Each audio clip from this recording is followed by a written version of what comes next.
സാറേ, നമ്മുടെ നിതീഷ് കുമാർ, സുശാസൻ ബാബു എന്നാണ് അദ്ദേഹം അറിയപ്പെടുന്നത്. നേരത്തെ ഈ വിഷയം ഞങ്ങൾ ചർച്ച ചെയ്തതാണ് ഈ നമ്മുടെ ചാനലിൽ തന്നെ. പക്ഷേ അതിനകത്ത് ഒരു വ്യത്യസ്തമായൊരു വീക്ഷണമുണ്ട്. അതുകൊണ്ടാണ് സാറിനോട് ആ വിഷയം ഒന്ന് ചർച്ച ചെയ്യാം എന്ന് താല്പര്യം കാണിച്ചത്. നമ്മുടെ ബീഹാർ മുഖ്യമന്ത്രിയായിരുന്ന നിതീഷ് കുമാർ രാജിവെച്ചിട്ട്, മുഖ്യമന്ത്രി സ്ഥാനം രാജിവെച്ചിട്ട് രാജ്യസഭയിലേക്ക് അദ്ദേഹം നോമിനേഷൻ കൊടുത്തിരിക്കുകയാണ്. അദ്ദേഹം ജയിക്കും, വേറെ കുഴപ്പമൊന്നുമില്ല. 202 സീറ്റ് NDAക്ക് അവിടെ ഉണ്ടല്ലോ. എന്തുകൊണ്ടാണ് സാർ അദ്ദേഹം ഇങ്ങനെ പെട്ടെന്ന് അവിടുന്ന് മാറിയത്? അനാരോഗ്യമാണ് കാരണമെന്ന് പറയപ്പെടുന്നുണ്ട്. ഈ ഇദ്ദേഹത്തിൻ്റെ ഡൽഹിയിലേക്കുള്ള വരവ് എന്തെങ്കിലും ഉദ്ദേശിച്ചുകൊണ്ടാണോ? ദേശീയ രാഷ്ട്രീയത്തിൽ എന്തെങ്കിലും ചലനം അത് സൃഷ്ടിക്കുമോ?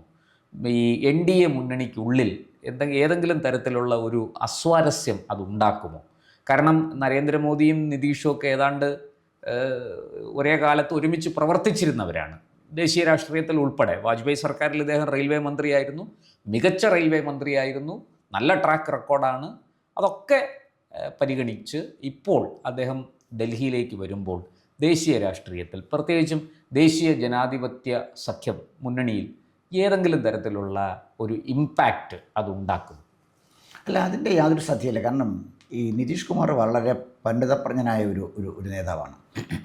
അദ്ദേഹം രാഷ്ട്രീയത്തിൻ്റെ സാധ്യമായ എല്ലാ കലകളും ഭംഗിയായിട്ട് ഉപയോഗിച്ചിട്ടുള്ള ആളാണ്. ലാലു പ്രസാദിനോടൊപ്പം നിന്ന്. അപ്പോൾ ഈ ബീഹാർ പൊളിറ്റിക്സിലെ സോഷ്യലിസ്റ്റുകൾക്ക് വലിയൊരു സ്വാധീനമുണ്ട്. അത് പിന്നെ ബീഹാർ മാത്രമല്ല, അതിൻ്റെ ഒരു ഭാഗം യു പിയിലുമുണ്ട്. മുലായം സിംഗ് യാദവ്, അതുപോലെ തന്നെ പിന്നെ റാം മനോഹർ ലോഹിയ, ജയപ്രകാശ് നാരായൺ, ഇവരൊക്കെ ജയപ്രകാശ് നാരായണൻ്റെ ശിഷ്യന്മാരാണ്. അപ്പോൾ ഒരു സോഷ്യലിസ്റ്റ് ധാര എന്നും ബീഹാറിലും യു പിയിലും ഉണ്ടായിരുന്നു. ആ ധാര തകർത്ത് BJP കയറി വന്നത് അതിനെ ഹിന്ദുത്വ ധാരയാക്കി മാറ്റി. അത് ഒരു ദിവസം കൊണ്ടൊന്നുമല്ല, വർഷങ്ങളായിട്ടെടുത്ത അവരുടെ പ്രവർത്തനം കൊണ്ടാണ്. അപ്പോൾ ശരിക്കും പറഞ്ഞാൽ ഈ സോഷ്യലിസ്റ്റ് ധാര ഒരു പ്രത്യയശാസ്ത്രത്തിലാണ് നിൽക്കുന്നതെങ്കിൽ, ഈ പ്രത്യയശാസ്ത്രം എല്ലാം ഉൾക്കൊള്ളുന്ന വലിയൊരു ധാരയാണ് ഹിന്ദുത്വ ധാര എന്ന് BJPക്ക് എസ്റ്റാബ്ലിഷ് ചെയ്യാൻ പറ്റി. അതെ, BJPയുടെ പിന്നെ തന്ത്രങ്ങളും അവരുടെ നീക്കങ്ങളും നമ്മൾ വളരെ ശ്രദ്ധാപൂർവം കാണണം. അപ്പോൾ ഇത് വെച്ചപ്പോൾ എനിക്ക് ഓർമ്മ വരുന്നത് 2012 നരേന്ദ്രമോദിയെ പ്രധാനമന്ത്രി സ്ഥാനാർത്ഥിയായിട്ട് 2013 ആദ്യം, 12 അവസാനമാണ് അല്ലോ അദ്ദേഹത്തിനെ പ്രധാനമന്ത്രി സ്ഥാനാർത്ഥി.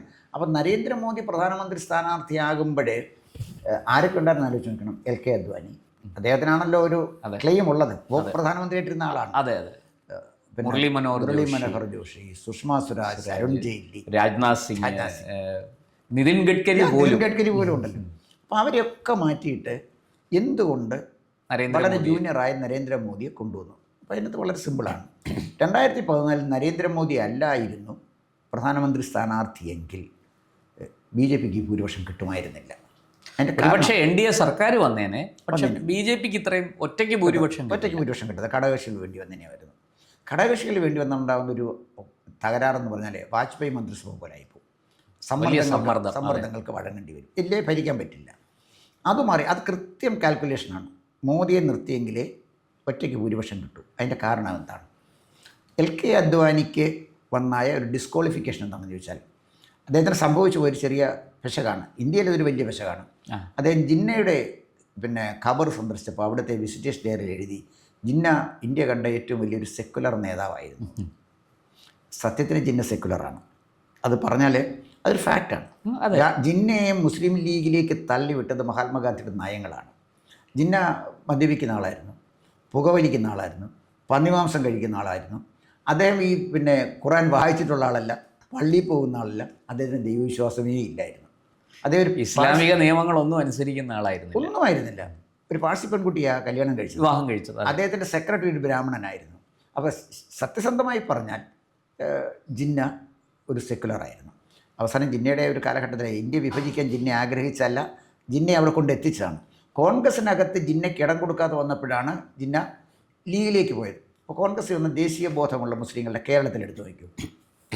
ആര്യാടൻ പിന്നെ മുഹമ്മദിനെ കേരളത്തിലെ മുഖ്യമന്ത്രിയാക്കിയിരുന്നു എങ്കിൽ കോൺഗ്രസിൻ്റെ സ്ഥിതി എന്താണെന്ന് ആലോചിച്ച് നോക്കണം. കോൺഗ്രസിൻ്റെ ചരിത്രം മാറിയതിന്. കാരണം അതിനേക്കാൾ വലിയ സെക്കുലർ നേതാവ് കോൺഗ്രസിനകത്തില്ല. ആൻ്റണിയെക്കാട്ടിലും ഒരുപക്ഷെ ഉമ്മൻചാണ്ടിയെക്കാട്ടിലും അതിന് യോഗ്യനായ ഒരാളായിരുന്നു ആര്യാടൻ മുഹമ്മദ്. അറിവും കഴിവുള്ള ആളായിരുന്നു. ആര്യാടനെ ആക്കുമ്പോൾ അത് കൊടുക്കുന്നൊരു സന്ദേശമുണ്ടല്ലോ. അതായത് ആ മുസ്ലിം ന്യൂനപക്ഷത്തെ കൂടെ ചേർത്ത് പിടിക്കുന്നു. പക്ഷേ അദ്ദേഹം മുസ്ലിങ്ങൾക്ക് വേണ്ടി ഒന്നും ചെയ്യില്ല, രാജ്യത്തിന് വേണ്ടി ചെയ്യില്ല, സംസ്ഥാനത്തിന് വേണ്ടി ചെയ്യില്ല. മാത്രമല്ല ഇതര സമുദായങ്ങളുടെ ശക്തമായ പിന്തുണയും കിട്ടിയേനെ, ഹിന്ദുക്കളുടെയും ക്രിസ്ത്യാനികളുടെയും കിട്ടിയേനെ. ഞാൻ പറഞ്ഞു വന്നത്, കോൺഗ്രസ് എപ്പോഴും ദേശീയ ബോധമുള്ള മുസ്ലിങ്ങളെ ഒഴിച്ചു നിർത്തിയിരിക്കുക. ഇപ്പോൾ കേരളത്തിൽ തന്നെ എടുത്തോളൂ, മുസ്ലിം ലീഗിനും അതുപോലെ തന്നെ വെൽഫെയർ പാർട്ടിക്കൊക്കെ സീറ്റ് കൊടുത്തു കഴിയുമ്പോൾ കോൺഗ്രസിനകത്ത് ദേശീയ ബോധമുള്ള മുസ്ലിങ്ങൾ ധാരാളം കോൺഗ്രസിനകത്തില്ലേ? അവരുടെ ഭാവി എവിടെയാണ്? അവർക്ക് എവിടെയെങ്കിലും സ്ഥാനാർത്ഥിത്വം കിട്ടും? അവരെ മന്ത്രി ഒരു വലിയ പ്രശ്നമാണ്. അത് കോൺഗ്രസ് കാണിക്കുന്ന വലിയൊരു വിഡ്ഢിത്തമാണ്. കോൺഗ്രസിനകത്ത് മുസ്ലിങ്ങളുടെ ഇടം കുറച്ച് വരികയാണ്. അങ്ങനെ വരുമ്പോൾ സ്വാഭാവികമായിട്ട് എന്ത് സംഭവിക്കും? അവർ മറ്റ് ഈ പാർട്ടികളിലേക്ക് പറഞ്ഞതുപോലെ ലീഗിലേക്ക് പോകും. ഇപ്പം ലീഗിലേക്കും അല്ല അവർ പോകുന്നത്, ഈ റാഡിക്കൽ ഇസ്ലാമിൻ്റെ ഒരു കള്ളിയിലേക്കാണ് അവർ ചേക്കേറുന്നത് പലരും. അപ്പം ഞാൻ കാരണം നിലനിൽപ്പാണ് എല്ലാവരുടെയും പ്രശ്നം. അപ്പം നമ്മൾ നിതീഷ് കുമാറിനെ കുറിച്ച് പറഞ്ഞപ്പോഴാണ് ഇവിടെ എത്തിയത്. അപ്പോൾ നിതീഷ് കുമാർ വരാനുള്ള കാരണം, നിതീഷ് കുമാർ പിന്നെ ഡൽഹിയിലേക്ക് വരാനുള്ളൊരു കാരണങ്ങളിലൊന്നും ഞാൻ മനസ്സിലാക്കുന്നത് അദ്ദേഹത്തിൻ്റെ അനാരോഗ്യമാണ്.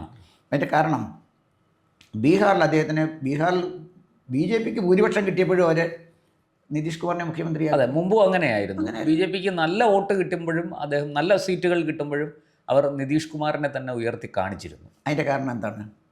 നിതീഷ് കുമാർ പ്രതിച്ഛായ, ഒരു പ്രതിച്ഛായയുണ്ട്. നിതീഷ് കുമാറിൻ്റെ സോഷ്യലിസ്റ്റ് പ്രതിച്ഛായയുണ്ട്. അദ്ദേഹം അതുപോലെ തന്നെ അഴിമതിക്കാരനല്ല. അദ്ദേഹം താമസിക്കുന്ന വീട് കുറേ കാലം മുമ്പ് സന്തോഷ് ജോർജ് കുളങ്ങര ഒരു യാത്രക്കിടയിൽ അദ്ദേഹം കാണിക്കുകയുണ്ടായി. അപ്പോൾ ഗ്രാമത്തിലെ വെറും സാധാരണ ഒരു വീടാണ്, ഒരു കറപ്ഷനുള്ള. അത് ഈ കുർമി സമുദായത്തിൽപ്പെട്ട പിന്നാക്ക വിഭാഗത്തിൽ നിന്നുള്ള ആളാണ്. ഒരു ഈ പറഞ്ഞ പോലെ ഈ ബീഹാറി കർഷക കുടുംബമാണ് അദ്ദേഹത്തിൻ്റെ. എഞ്ചിനീയറാണ് അദ്ദേഹം, എഞ്ചിനീയറാണ്, അറിവുള്ള ആളാണ്, നല്ല വിദ്യാഭ്യാസമുണ്ട്. അപ്പം ഞാൻ പറഞ്ഞു വന്നത്, നിതീഷ് കുമാറിനെ മുന്നേ നിർത്തി അവർ ബീഹാറിൽ BJP എസ്റ്റാബ്ലിഷ് ചെയ്തു. അതായത് ബീഹാറിലുണ്ടായിരുന്ന സോഷ്യലിസ്റ്റ് ധാരയിൽ നിന്ന് വന്ന അവസാനത്തെ ആളും ഹിന്ദുത്വത്തിൻ്റെ ഭാഗമായി. അതെ, ഇനി സോഷ്യലിസ്റ്റ് ധാര അവിടെ ഇല്ല. സോഷ്യലിസ്റ്റ് ധാര ഇന്ത്യയിൽ എങ്ങുമില്ല. ഇവിടെ ചുമ്മാ സോഷ്യലിസ്റ്റ് പാർട്ടി എന്നൊക്കെ പറഞ്ഞുകൊണ്ട് ഈ പിന്നെ ശ്രേയാംസ് കുമാറും പിന്നെ നീലലോകിദാസ് നടക്കുന്നു, അതിന് അവർക്കൊന്നും സോഷ്യലിസ്റ്റ് ഒന്നുമില്ല. ചുമ്മാ എന്തെങ്കിലുമൊക്കെ പറഞ്ഞുകൊണ്ട് നടക്കുന്നതല്ലേ ഉള്ളൂ. അവരൊന്നും സോഷ്യലിസ്റ്റായിട്ട് ആരും അംഗീകരിക്കുന്നുമില്ല. തന്നെ ഇവിടുത്തെ സോഷ്യലിസ്റ്റുകളെ കമ്മ്യൂണിസ്റ്റുകൾ വിഴുങ്ങിക്കളഞ്ഞു. അതുപോലെ അതാണ് UPയിലും സംഭവിച്ചത്. UPയിലും സോഷ്യലിസ്റ്റുകളില്ല. ഇപ്പോൾ UPയിൽ അടുത്ത ഇലക്ഷൻ പിന്നെ നിയമസഭയിലേക്ക് വരുമ്പോൾ നോക്കൂ, വലിയ മെജോറിറ്റിയിലാണ് ആദിത്യനാഥ് ജയിക്കാൻ പോകുന്നത് അവിടെ. അപ്പോൾ അപ്രസക്തനായി പോയില്ലേ? തീർച്ചയായിട്ടും അവിടെ മുലായം സിംഗിൻ്റെ മകൻ അഖിലേഷ് യാദവിന് ഒരു റോളും അവിടെ ഇപ്പോൾ ഇല്ല. പിന്നെ അവർ കാണിച്ച ഏറ്റവും വലിയ മണ്ഡലത്തിൽ കോൺഗ്രസുമായിട്ട് കൂടിയതാണ്. കോൺഗ്രസുമായിട്ട് കൂടാതിരുന്നിരുന്നെങ്കിൽ അവർക്കൊരു ഫുട്ടിങ് കിട്ടിയേനെ. ഈ കോൺഗ്രസിനെ കൂടെ പിടിച്ചു കൂടിക്കഴിഞ്ഞപ്പോഴത്തേക്ക് അവരുടെ നില കൂടുതൽ പരിതാപകരമായി. ഞാൻ പറഞ്ഞു വന്നത്, നിതീഷ് കുമാർ വളരെ ബുദ്ധിമാനായ രാഷ്ട്രീയക്കാരനാണ്. അദ്ദേഹത്തിന് കാറ്ററിഞ്ഞ് അത് അദ്ദേഹം UDFയിലും അല്ലെങ്കിൽ പിന്നെ NDAയിലും UPAയിലും ഒക്കെ മാറി മാറി മാറി വ്യാപരിച്ചിട്ടുണ്ടല്ലോ. വ്യാപരിച്ചിട്ടുണ്ടെന്ന് പറയുമ്പോൾ സോഷ്യലിസ്റ്റായിട്ട് ഉറച്ചു നിന്ന ലാലു പ്രസാദ് ഇവിടെ പോയി ജയിലിൽ പോയി കിടന്നില്ലേ? ഇന്ത്യയുടെ ഏറ്റവും വലിയ അഴിമതിക്കാരനല്ലായിരുന്നു. സോഷ്യലിസ്റ്റാന്ന് പറഞ്ഞിട്ട് കാര്യമുണ്ടോ? സോഷ്യലിസ്റ്റുകളിൽ പലരും അഴിമതിക്കാരാണ്.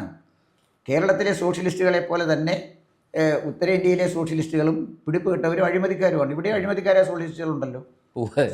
അപ്പം ഇതിൻ്റെ രസം എന്താണെന്ന് വെച്ചാൽ, ഇവിടെ നിതീഷ് കുമാർ അത്തരൊരു തീരുമാനം എടുത്തപ്പോൾ ഒരു സംഭവം ഉണ്ടായത്, നിതീഷ് കുമാറിൻ്റെ പാർട്ടി BJPയുടെ ഭാഗമായിട്ടങ്ങ് മാറി. ഇനിയും വരാൻ പോകുന്ന BJPക്ക് ഒറ്റയ്ക്ക് ഭരിക്കാൻ ബീഹാറിൽ കഴിയത്തക്ക വിധത്തിൽ അവർ കരുത്താർജിച്ചു. പിന്നെ അദ്ദേഹത്തിൻ്റെ മകനെ നിഷാന്ത് കുമാർ, നിഷാന്ത് കുമാറും അഭ്യസ്തവിദ്യനാണ്. പക്ഷേ അദ്ദേഹത്തിന് രാഷ്ട്രീയത്തിൽ വലിയ പരിചയമൊന്നും. പക്ഷേ അയാളെ അവർ വളർത്തിയെടുക്കും. പക്ഷേ BJPയുടെ സ്ട്രീമിലൂടെ ആയിരിക്കും വളർത്തിയെടുക്കുന്നത്, അല്ലാതെ JDUവിലൂടെ അല്ല വളർത്തിയെടുക്കില്ല. അപ്പം ചിരാഗ് പാസ്വാനെ കൊണ്ടുവന്നു. ചിരാഗ് പാസ്വാന് പിന്നെ നന്നായിട്ട് സീറ്റ് കൊടുത്തു. രാംവിലാസ് പാസ്വാന്റെ മകനല്ലേ പ്രൊജക്റ്റ് ചെയ്ത് അവിടെ നിർത്തുന്നുണ്ടല്ലോ. പക്ഷെ അവരൊക്കെ ഇത് ചെയ്യുന്നത്, ഇതിനെയൊക്കെ ഈ സാന്ദ്രത കൂടിയ ദ്രാവകം സാന്ദ്രത കുറഞ്ഞ ദ്രാവകത്തിനെ ഡൈല്യൂട്ട് ചെയ്യുന്നു. അപ്പോൾ ഹിന്ദുത്വത്തിൻ്റെ ഈ സാന്ദ്രത കൂടിയ ദ്രാവകം ഈ സോഷ്യലിസ്റ്റുകൾ ആയിട്ടുള്ള ഇവരടക്കം, ചിരാഗ് പാസ്വാൻ അടക്കമുള്ള ആളുകളെ കൊണ്ടുവരുമ്പോൾ ബീഹാർ BJPക്ക് ഒറ്റയ്ക്ക് ഭരിക്കുന്ന ഒരു സാഹചര്യം. പക്ഷെ ഒറ്റയ്ക്ക് ഭരിച്ചാലും BJP സ്വാഭാവികമായി ഈ ഘടകകക്ഷികളെ ഒന്നും വിടാതെ തന്നെ ഉള്ള ഒരു ഗവൺമെൻറ്. കാരണം ആശയപരമായിട്ട് ഇവരൊന്നും തമ്മിൽ ഇപ്പോൾ വ്യത്യാസമില്ല, ഒരു വ്യത്യാസമില്ല. പിന്നെ സുശീൽ കുമാർ മോഡി ഉണ്ടായിരുന്നു അവിടെ.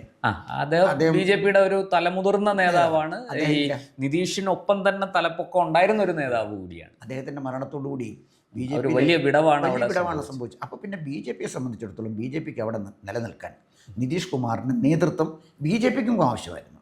അപ്പോൾ അത് അദ്ദേഹത്തിനെ അവിടെ നിലനിർത്തി. അവർ ബീഹാർ പിടിച്ചെടുത്തു. ആ ഒരു തണല്, ആ തണലിൽ അവർ വളർന്നു. ഇനി അദ്ദേഹം മക്കളെ ആരെയും വളർത്തിയെടുത്തില്ലല്ലോ. ഇല്ല, അത് ശരിയാണ്. അദ്ദേഹം പാരമ്പര്യവാദിയല്ല, ഈ ഡൈനാസ്റ്റിയിൽ വിശ്വസിക്കുന്ന ആളല്ല. പക്ഷെ ഇപ്പോൾ നിവർത്തികേട് കൊണ്ട് അദ്ദേഹത്തിൻ്റെ മകനെ രംഗത്തിറക്കേണ്ടി വന്നു. അത് സാറ് പറഞ്ഞതുപോലെ BJPയുടെ തന്നെ ഒരു തന്ത്രമാകാനാണ് സാധ്യത. അതെ, അത് നിതീഷ് കുമാറിനെ അറിയാവുന്ന അല്ലെങ്കിൽ മനസ്സിലാക്കാൻ കഴിയുന്ന ആർക്കും മനസ്സിലാകാം. അദ്ദേഹം അങ്ങനെ പറയുന്ന ആളല്ല. വളരെ പക്വമതിയാണ്. അതെ, കൃത്യമായി ആലോചിച്ച് ചിന്തിക്കുന്ന ആളാണ്. ഇതിലെല്ലാം ഉപരിയായിട്ട് രാജ്യസ്നേഹിയാണ്. അല്ല, അദ്ദേഹത്തിന് എത്രയോ അവസരം ഉണ്ടായിരുന്നു മകനെയോ ആരെങ്കിലും കൊണ്ടുവരാൻ, അദ്ദേഹം അത് ചെയ്തില്ല. അപ്പം നിതീഷ് കുമാറിൻ്റെ ഈ വരവ് ബീഹാറിൽ BJPക്ക് ഒറ്റയ്ക്ക് ഭരിക്കുവാനുള്ള അവസരം സൃഷ്ടിക്കുന്ന ഒന്നാണ് നമ്പർ 1. പക്ഷേ അദ്ദേഹം ഇപ്പം മാറാനുള്ള കാരണം ഞാൻ മനസ്സിലാക്കിയെടുത്തോളം അദ്ദേഹത്തിൻ്റെ അനാരോഗ്യമാണ്. ഇനി അദ്ദേഹം ദേശീയ രാഷ്ട്രീയത്തിലേക്ക് വരുമ്പോൾ അവിടെ, അതായത് ഡൽഹി തട്ടകമാകുമ്പോൾ അവിടെ ഉണ്ടാകുന്ന മാറ്റങ്ങൾ എന്തൊക്കെയായിരിക്കും സാർ? അവിടെ അദ്ദേഹത്തിന് വളരെ കംഫർട്ടബിളായിട്ടുള്ള ഒരു വകുപ്പ് അദ്ദേഹത്തിന് കൊടുക്കും. ഈ കംഫർട്ടബിളായിട്ടുള്ള വകുപ്പ് എന്ന് പറയുമ്പോഴേ പല വകുപ്പുകൾക്കകത്തും മന്ത്രിയുടെ ഇടപെടൽ വളരെ ശക്തമായിട്ട് വേണ്ട വകുപ്പുകളുണ്ട്. ഇപ്പം ധനമന്ത്രി കൃത്യമായിട്ട് കാര്യങ്ങൾ ചെയ്തേ പറ്റുള്ളൂ. പ്രതിരോധ മന്ത്രി, ഇതെല്ലാം നമുക്ക് അങ്ങനെ ചെയ്തേ പറ്റുള്ളൂ. ഇനിയും കൃഷിമന്ത്രി, ഇവരെല്ലാം ഇടപെടൽ വേണം. മന്ത്രിയുടെ വലിയ ഇടപെടൽ വേണ്ടാത്തൊരു വകുപ്പാണ് റെയിൽവേ മന്ത്രി. അശ്വിനി വൈഷ്ണവ് നല്ല റെയിൽവേ മന്ത്രിയാണ്, പക്ഷേ കാര്യങ്ങൾ ചെയ്യുന്ന റെയിൽവേ ബോർഡാണ്, ഇംപ്ലിമെൻ്റ് ചെയ്യുന്ന റെയിൽവേ ബോർഡാണ്, ഗവൺമെൻറ് മിഷനറി അല്ല. അത് സെപ്പറേറ്റ് ഒരു എൻറ്റിറ്റിയായി റെയിൽവേ ബോർഡുണ്ട്. ഇപ്പോൾ കേരളത്തിൽ ആർക്ക് വേണേലും കേരളത്തിൽ ഇലക്ട്രിസിറ്റി വകുപ്പ് മന്ത്രിയാകാം. മണി പോലും ആയില്ല, MM മണി. അപ്പോൾ ഇനി ലോകത്താർക്കാകാൻ പറ്റാത്ത MM മണിക്ക് പിന്നെ 1, 2, 3 അനുസരിച്ച് കാലം ചവിട്ടി കൊന്നു, ഒരുത്തിനെ കുത്തി കൊന്നു, വേറൊരുത്തിനെ വെടിവെച്ച് കൊന്നു. അതൊക്കെ പുള്ളി കൃത്യമായിട്ട് കണക്കറിയാം. പക്ഷെ വോൾട്ടേജിനെ കുറിച്ചേ ഉള്ളൂ, അല്ലെങ്കിൽ ഒരു ദിവസം ജനറേറ്റ് ചെയ്യുന്ന കറണ്ടിനെ കുറിച്ചൊന്നും അറിയത്തില്ലെങ്കിലും ഇതൊക്കെ പുള്ളിക്കറിയാം. വാട്ടും വോൾട്ടേജും തമ്മിലുള്ള വ്യത്യാസം പുള്ളിക്കറിയില്ല. അല്ല, അദ്ദേഹത്തിന് അത് അറിയേണ്ട കാര്യമില്ല. ഞാനതാ പറഞ്ഞത്, MM മണിക്ക് പോലും ഭരിക്കാൻ ഇലക്ട്രിസിറ്റി വകുപ്പിൽ കഴിയുമെങ്കിൽ പിന്നെ ഇനി ആർക്കാ ഭരിക്കാൻ പറ്റാത്തത്? ആർക്കും പറ്റും. എന്ന് പറഞ്ഞാൽ ഇലക്ട്രിസിറ്റി ബോർഡ് ഭരിക്കുന്ന മന്ത്രിയല്ല, ബോർഡാണ്. അപ്പം അതുപോലെ വളരെ സേഫായ ഒരു വകുപ്പാണ് ഈ റെയിൽവേ. അപ്പം ഒരുപാട് മന്ത്രിയുടെ ഇൻവോൾവ്മെൻറ്റ് റെയിൽവേയിൽ വേണ്ട. ട്രെയിൻ അനുവദിക്കുന്ന കാര്യത്തിൽ മറ്റു ചില കാര്യങ്ങൾ, ചില നയപരമായ കാര്യങ്ങളിൽ മാത്രമേ മന്ത്രിക്ക് ഇടപെടേണ്ടതുള്ളൂ. അത് ഇംപ്ലിമെൻറ്റേഷനൊക്കെ റെയിൽവേ ബോർഡല്ലേ ചെയ്യുന്നത്. ഒരു പക്ഷേ അദ്ദേഹം റെയിൽവേ മന്ത്രിയായിട്ട് വരാൻ സാധ്യതയുണ്ട് എന്നാണ് ഞാൻ കണക്കാക്കുന്നത്. ഞാനൊരു വെറൊരു കാൽക്കുലേഷൻ പറഞ്ഞാണ്.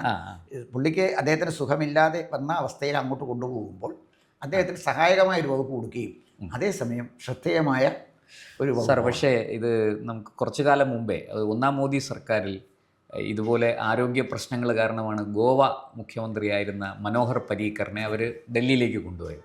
പക്ഷെ അദ്ദേഹത്തിന് കൊടുത്തത് വളരെ പ്രധാനപ്പെട്ട ഒരു വകുപ്പാണ് പ്രതിരോധ വകുപ്പ്. അദ്ദേഹം അതിൽ പെർഫോം ചെയ്തു. അദ്ദേഹം മരിച്ചുപോയി.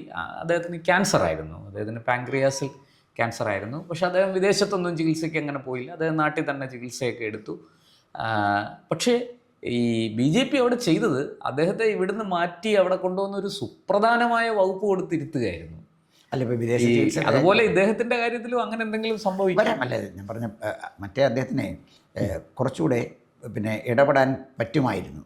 ഞാൻ മനസ്സിലാക്കിയത്തോളം ഇദ്ദേഹത്തിന് പിന്നെ നമ്മുടെ നിതീഷ് കുമാറിന് വേറെ ചില ഓർമ്മക്കുറവും ഒക്കെ ആയിട്ട് ബന്ധപ്പെട്ട ചില പ്രശ്നങ്ങളാണ് മനസ്സിലാക്കുന്നത്.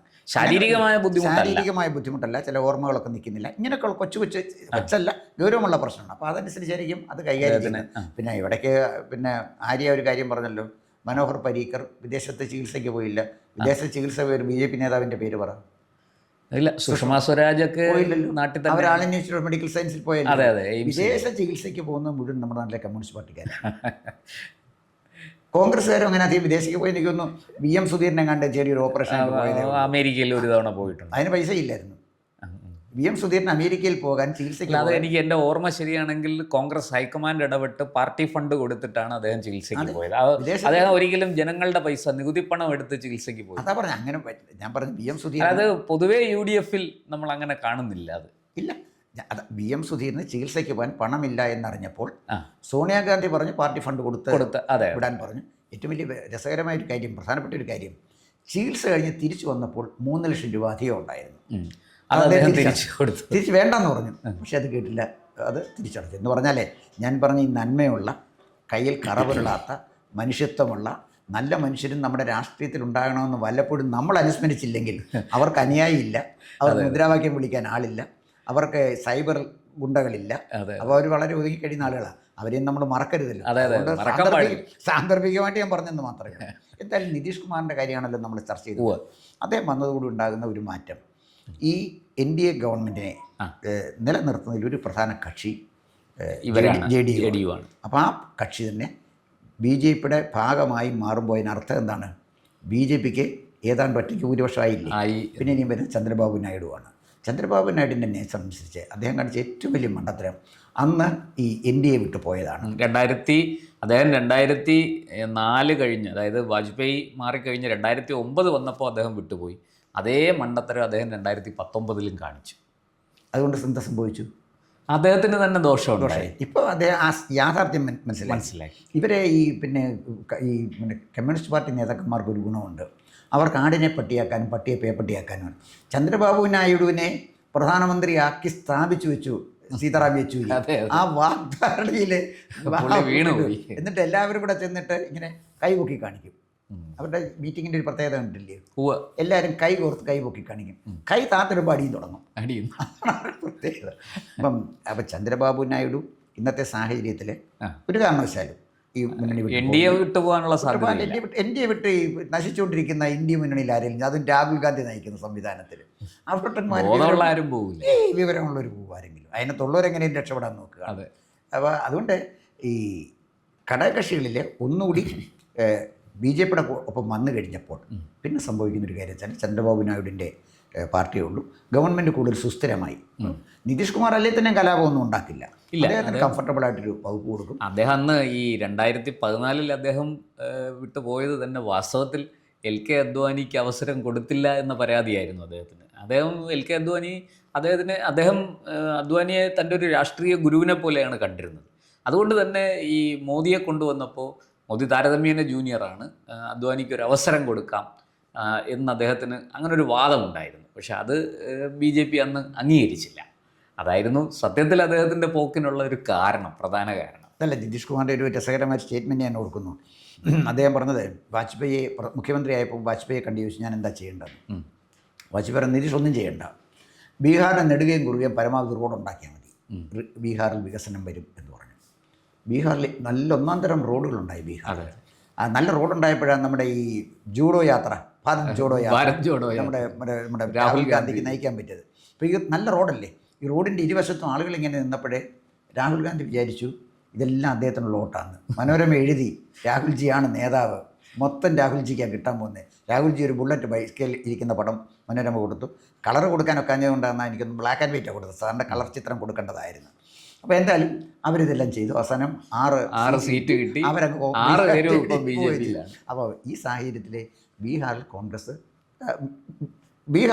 കോൺഗ്രസിൻ്റെ കാര്യത്തിൽ തീരുമാനം. ഇനി നോക്കണം, നിതീഷ് കൂടെ വന്നപ്പോൾ പിന്നെ UP, ബീഹാർ, മധ്യപ്രദേശ്, രാജസ്ഥാൻ, ഇനിയും ബംഗാളൂടെ പിടിച്ചു കഴിയുമ്പോഴത്തേക്ക് പൂർണ്ണമായി കംപ്ലീറ്റ് BJPയുടെ കയ്യിൽ വരും. ഗുജറാത്ത് അവരുടെ കയ്യിൽ. BJP ഒറ്റയ്ക്ക് ഇന്ത്യ ഭരിക്കുന്ന ഒരു സ്ഥിതിയിലേക്ക് കാര്യങ്ങൾ വീണ്ടും ഒരു പ്രാവശ്യം എത്തിയല്ലോ, വീണ്ടും വലിയ മെജോറിറ്റിയിലേക്ക് വരും. അതിൻ്റെ ഒരു സ്റ്റെപ്പ് മാത്രമേ ഉള്ളൂ നിതീഷ് കുമാറിൻ്റെ വരവെന്നാണ് ഞാൻ കാണുന്നത്.